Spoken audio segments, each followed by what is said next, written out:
मनवा पागल रहता। तोता तोता रे तोता दिन भर दर्द होता। दांत लागल रहता अखिया जागल रहता। जब से छोड़ के उ गइल मनवा पागल रहता। तोता तोता रे तोता हो दिन भर दर्द होता।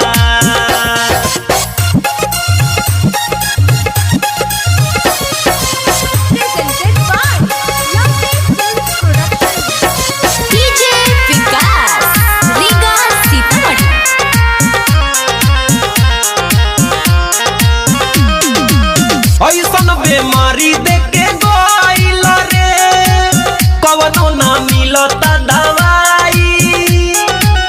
जियल मुश्किल भइल रे दिलवा के हाल का बताई।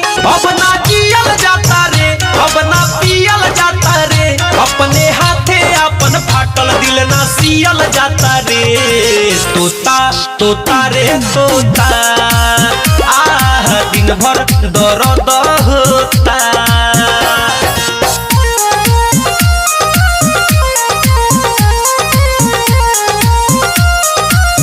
म्यूजिक बाय गौरव रोशन। आप सुन रहे हैं अमित पटेल की आवाज में।